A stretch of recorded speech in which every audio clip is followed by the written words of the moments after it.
کیا آپ کا واقعی خیال ہے کہ پولیس کے سینئر افسروں سے مجھے کسی بھی طور کوئی ہمدردی یا دلچسپی ہوگی؟ نہیں سکندر، تمہارے ساتھ جو ناانصافیاں ہوتی رہی ہیں مجھے ذاتی طور پر ان کا سخت افسوس ہے، لیکن تم پڑھے لکھے آدمی ہو، کچھ اوپر کا دباؤ ہوتا ہے، کچھ حکومت کا نشہ ہوتا ہے، معاشرے میں کچھ لوگ اچھے ہوتے ہیں، کچھ برے ہوتے ہیں۔ یوں بھی یہ دور ایسا ہے کہ پارلیمان کا ہر رکن اپنے علاقے کا بے تاج بادشاہ بن جاتا ہے۔ ہم ملازم پیشہ لوگ ہیں، ان کا حکم نہ مانے تو نوکری سے جائیں۔ ان بے تاج بادشاہوں نے عوام پر اپنی دہشت قائم کرنے کے لیے اپنا علیحدہ ایک گنڈا سیل کر رکھا ہے۔ تم سے زیادہ بہتر اس بات کو اور کون سمجھ سکے گا کہ شہر کا کوئی بھی بدماش عوامی حکومت سے پہلے کسی تھانے کے سامنے سے گزرتا ہوا ڈرتا تھا، اب بے خوفی سے گزر جاتا ہے اور اسے ایسے آرڈر کرتا ہے جیسے وہ اسی تھانے کا آئی جی ہو۔ کیا تمہارا خیال ہے کہ پولیس والے خود بھی صورتحال سے خوش ہوں گے؟ کل رات کی بات ہے، عسکر راجہ نے یونیورسٹی کی ایک لڑکی بلقیس کا پیچھا کیا، لیکن جب تک گشت کا سپاہی راجہ کو سمجھاتا، اس کا دوسرا ساتھی بلقیس کو لے اڑا۔ میں نے خود رات بھر کئی مقامات پر چھاپے مارے، لیکن لڑکی کا ابھی تک کہیں پتہ نہیں چلا۔ ادھر کورٹ کا وقت قریب آ رہا تھا، میں ادھر آنے کے لیے نکلا ہی تھا کہ اوپر سے آرڈر آئے کہ بلقیس ماں اور بھائیوں کی ظلم سے تنگ آ کر خود اپنی مرضی سے عسکر راجہ کے پاس چلی گئی ہے، لہٰذا کیس کو داخل دفتر کر دیا جائے۔ لیکن رضا صاحب، آپ تو بتا رہے تھے کہ راجہ نے نہیں بلکہ اس کے کسی دوسرے دشمن نے بلقیس کو اغوا کیا ہے۔ میں نے حیرت سے پوچھا۔ سکندر صاحب، ہمارے یہاں سچ وہ ہے جس کے آرڈر اوپر سے آئیں۔ رضا میرے چہرے کی طرف دیکھ کر مسکرایا۔ تو آپ کے خیال میں اس وقت بلقیس کہاں ہوگی؟ میں اب رضا کے ساتھ زیادہ وقت ضائع نہیں کرنا چاہتا تھا۔ کہاں ہو سکتی ہے؟ اس نے جھنجھلاتے ہوئے مجھ سے سوال کیا۔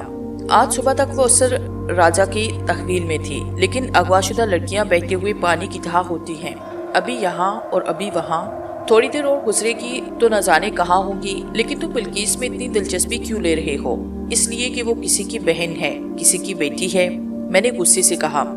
میں اس میں اس لیے اتنی دلچسپی لے رہا ہوں کہ قاسم دادا کو اسے اغوا کرنے کا حکم دیا گیا تھا، لیکن جب قاسم دادا اپاہج ہو گیا، وہ کل مر گیا۔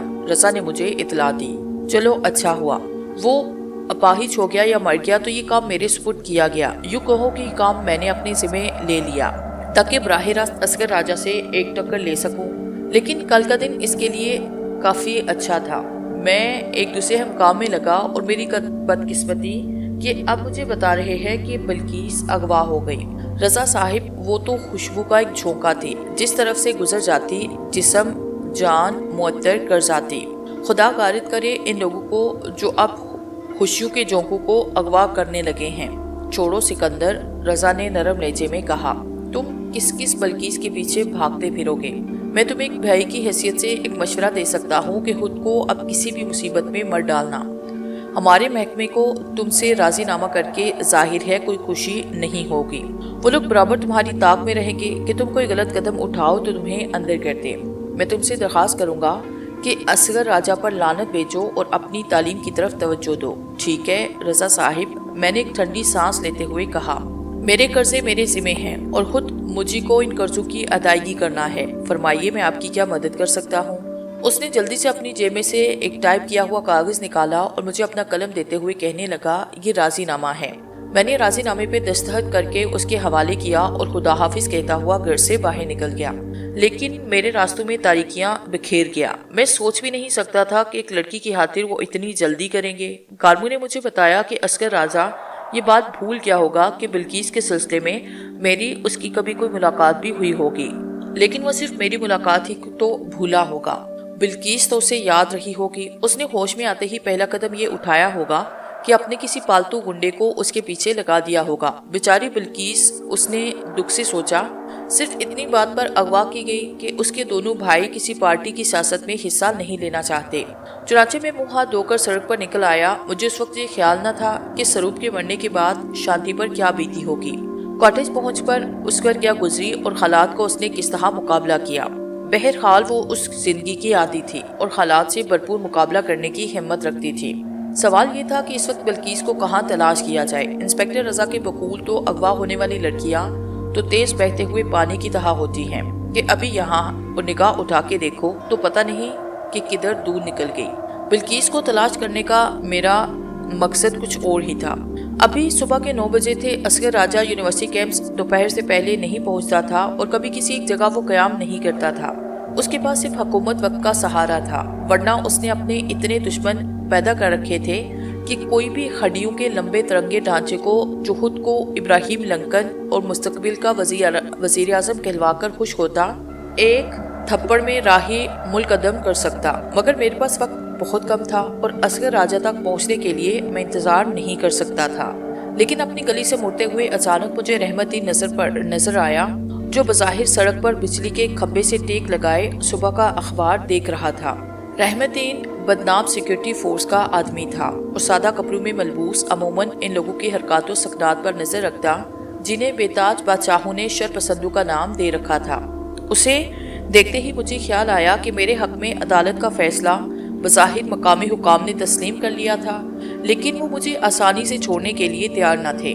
کہو رحمت دین، آج کوئی شر پسند تم نے پکڑا یا نہیں؟ میں نے اس کے قریب جا کر بے تکلفی سے کہا۔ رحمت دین کی اداکاری قابل دید تھی۔ وہ ایسے اچھلا جیسے اس نے مجھے اپنی کامبے سے نکلتے ہوئے دیکھا ہی نہ ہو۔ ارے سکندر میاں، اس نے حیرت سے پوچھا، اتنے دن کہاں غائب رہے؟ پولیس کی خفیہ اطلاع پر تم نے اپنی فہرست میں تو مجھے مردہ لکھ ہی دیا ہوگا، میں نے ہنستے ہوئے جواب دیا۔ البتہ ایک بات کا یقین کر لو، تم اپنی فہرست میں میرا نام کاٹ دو، لیکن میری فہرست میں تمہارا نام ابھی تک لکھا ہوا ہے۔ کیوں مذاق کرتے ہو سکندر؟ گھبراہٹ میں اخبار اس کے ہاتھ سے گر گیا اور پیشانی پسینے سے بھیگ گئی۔ کیسی فہرست؟ کون سی فہرست کی بات کر رہے ہو؟ مدت ہوئی میں تو سیکورٹی فورس کی ملازمت بھی چھوڑ چکا ہوں، پھر یہاں کھڑے کیا کر رہے ہو؟ بس یوں ہی ذرا اخبار دے رہا تھا۔ گڑبڑ ہو گئی رحمت دین، تم خود کہہ چکے ہو کہ سیکورٹی فورس کی ملازمت چھوڑ چکے ہو۔ اب اگر میں نے تمہیں اپنا پیچھا کرتے ہوئے کہیں بھی کسی سڑک پر دیکھ لیا تو تمہارا نوکری برقرار رہے یا نہ رہے، لیکن اتنا یاد رکھنا کہ تمہاری کوئی بھی ہڈی سلامت نہیں رہے گی۔ اور یہ کہتے ہوئے میں تیزی سے آگے بڑھا اور مجھے یقین تھا کہ رحمت دین کم از کم آج میرا راستہ نہیں کاٹے گا۔ کچھ دور آگے بڑھ کر میں نے ایک ٹیکسی پکڑی اور موچی گیٹ کی طرف روانہ ہو گیا۔ اصغر راجہ کا ڈرائیور موچی گیٹ کا مشہور گنڈا تھا اور بلقیس کے سلسلے میں اس سے بہت سی کام کی باتیں معلوم ہو سکتی تھی۔ میں نے وہاں پہنچ کر ایک سنسان سی گلی میں ٹیکسی رکوائی اور ٹہلتا ہوا رفن خان کے ہوٹل پہنچ گیا۔ رفن خان کا یہ ہوٹل لاہور کی زیر زمین سرگرمیوں کا سب سے بڑا مرکز تھا اور حکومت کی انٹیلیجنس، سیکورٹی اور CID سے بہت پہلے خبریں یہاں تک پہنچ جاتی تھی۔ رفن خان خود ایک زمانے میں پولیس میں ملازم رہ چکا تھا، لیکن ایک لمبا مال مار کر اور ایک طویل قید بھگت کر پچھلے 5 سال سے شہر بھر کے برشاسو کو اپنا ہوٹل ایک اڈے کے طور پر پیش کر کے لاکھوں روپیہ کما چکا تھا۔ اب وہ سوچ گیٹ کے نواب کہے جاتے تھے۔ اس وقت نواب صاحب کے ہوٹل میں تل دھرنے کو جگہ نہ تھی۔ چھوٹا سا کمرہ جو کہ سگریٹوں کے دھوئیں سے بڑا ہوا تھا۔ ہوٹل کے اوپر 2 فلیٹ تھے جہاں اغوا شدہ لڑکیاں عارضی طور پر ٹھہرائی جاتی۔ نواب صاحب نے پولیس سے سانٹھ گانٹھ کر رکھی تھی، لہٰذا آج تک ان کے ہوٹل پر کسی قسم کا چھاپا نہیں پڑا تھا، کیونکہ یہاں ہر علاقے کا بدماش آتا تھا۔ لہٰذا اس ہوٹل کو اقوام متحدہ کی عمارت کی حیثیت حاصل تھی۔ یہاں آپس کے جھگڑوں کے فیصلے پر امن طور پر نپٹائے تو جا سکتے، لیکن یہاں کوئی جھگڑا فساد نہیں کر سکتا۔ میں سیدھا کاؤنٹر کی طرف بڑھ گیا جہاں نواب رفن خان مونچھوں پر تاؤ دیتے ہوئے کالے رنگ کے ایک لمبے ترنگے آدمی سے سرگوشیوں میں کچھ باتیں کر رہے تھے، لیکن مجھے دیکھتے ہی انہیں کوئی ایسا ذہنی دھچکا پہنچا جیسے دل کا دورہ پڑ گیا ہو۔ سلام کے لیے ان کا کانپتا ہوا ہاتھ تو اٹھا، لیکن گھبراہٹ اور پیشانی میں کوئی لفظ ان کے منہ سے نہیں نکل رہا تھا۔ اس لمبے آدمی نے بھی پلٹ کر مجھے دیکھا اور تب میں نے محسوس کیا کہ اس کی بڑی بڑی آنکھیں نشے میں سرخ تھی اور چہرے پر چاقو کے ایک زخم کی ایک بڑی سی لکیر تھی جو بائیں آنکھ کے نیچے سے پورے چہرے کو 2 حصوں میں تقسیم کرتی ہوئی جبڑے تک کھینچی ہوئی تھی۔ مجھے اس آدمی کے چہرے کو دیکھ کر پہلا تاثر اس کی سخت جانی کا ہوا، یوں بھی قریب سے وہ پتھر کا بنا ہوا معلوم ہوتا، اور مجھے یہ تعجب تھا کہ اب سے پہلے میں نے لاہور میں اسے کبھی کیوں نہ دیکھا کہ یہ نواب صاحب کا کاروبار کیسا چل رہا ہے۔ میں نے خات ہی سے اس سے سوال کا جواب دیتے ہوئے اس کے قریب جا کر پوچھا، آپ کی دعا ہے سکندر، کئی دن ہوئے کوئی بتا رہا تھا کہ آپ تو آپ کا مطلب ہے کہ میں مر چکا تھا۔ میں نے ہنستے ہوئے اس کا جملہ مکمل کیا۔ اللہ نہ کرے۔ انہوں نے بہت حد تک خود کو اب سنبھال لیا تھا۔ آپ کے سہارے تو سکندر میاں ہم یہ چھوٹے موٹے کاروبار کھولے بیٹھے ہیں، خیر ان رسمی باتوں کو چھوڑے، میں نے بات کو مختصر کرتے ہوئے کہا، مجھے حمیدے کی تلاش ہے۔ حمیدہ تو کل ملتان گیا۔ وہ حیرت سے بولے، خیریت تو ہے نا میاں؟ حمیدے سے کیا کام پڑ گیا؟ پھر کل سے اصغر راجے کے ساتھ ڈیوٹی کس کی ہے؟ میرا مطلب ہے اس کی گاڑی کون ڈرائیو کر رہا ہے؟ ان کی گاڑی تو اپنے یہ شریف صاحب جو ہیں، یہ خاص طور پر میاں والی سے اصغر راجہ صاحب کے بلوانے پر آئے ہیں۔ شریف پلٹ کر اب بالکل میرے روبرو کھڑا ہو گیا۔ اس کا قد مجھ سے 2-3 انچ نکلتا ہوا تھا۔ ہم سے بولو راجہ صاحب، آپ کو کیا کام ہے؟ اس کی آواز شراب نوشی کی وجہ سے بہت موٹی اور بھاری ہو گئی تھی۔ میں نے اس کی بات کا کوئی جواب نہ دیا، بلکہ براہ راست نواب صاحب سے پھر مخاطب ہوا۔ رفن خان، تم اس وقت تو میاں والی کے اس نوار سے بلقیس کے بارے میں شاید باتیں کر رہے تھے۔ ایسے شریف نے شیر کی طرح اپنا پنجہ میرے شانے پہ مارا۔ مردوں کی طرح مجھ سے بات کیوں نہیں کرتا؟ اور اس سے پہلے کہ شریف کچھ مجھ سے پوچھتا، میرے بائیں ہاتھ کی ہتھیلی چاقو کی طرح اس کی کلائی پر پڑی اور چٹ سے ہڈی اس کی آواز آئی۔ لیکن مجھے ایک بار پھر حیرت کا سامنا کرنا پڑا کہ نہ وہ درد سے چیخا نہ پیچھے ہٹا۔ اس کا بے جان پنجہ جو نیچے لٹک پڑا تھا، اس نے دوسرے ہاتھ سے اٹھا کر میرے شانے پر رکھنے کا بہانہ کیا، لیکن اسی دوران وہ نیفے سے اپنا خنجر نکالنے میں کامیاب ہوا۔ اور اگر میں پہلے سے اس کے متوقع حملے کے لیے تیار نہ ہوتا تو ایک سائد کے اندر میرا چہرہ بھی 2 حصوں میں تقسیم ہو گیا ہوتا۔ میں کاؤنٹر کی طرف ذرا سا ترچھا ہوا اور اپنی جھونک میں وہ کاؤنٹر کے قریب پڑی ہوئی میز اوندے منہ جا گرا، جہاں 4 اچھے ڈیل ڈول کے لڑکے چرس پیتے ہوئے شاید اپنے رات کے کسی مشترکہ کارنامے پر زور زور سے کہے لگا رہے تھے۔ لیکن شریف کا سر پتھر کی میز سے جب ٹکرایا تو اس کی چربی، گوشت، خون اور ہڈیاں نظر آ رہی تھی۔ وہ پاگلوں کی طرح چند سیکنڈ میں اٹھ کر پھر میری جانب لپکا، لیکن اس دوران ہوٹل میں بیٹھے ہوئے بہت سے لوگوں کی نظریں میری طرف اٹھ چکی تھی اور انہوں نے جیسے ہی مجھے پہچانا، تیزی سے بھاگتے ہوئے آ کر انہوں نے مجھے اپنے حفاظتی حلقے میں لیا۔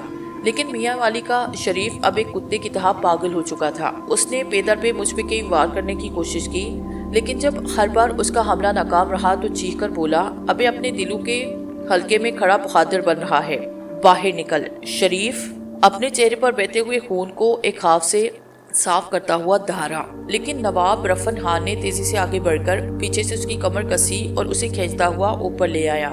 اس وقت میرے چاروں طرف کچھ میرے جانے والے لوگ تھے، کچھ ایسے لوگ تھے جنہیں میں نہیں جانتا تھا، لیکن وہ مجھے اچھی طرح جانتے تھے۔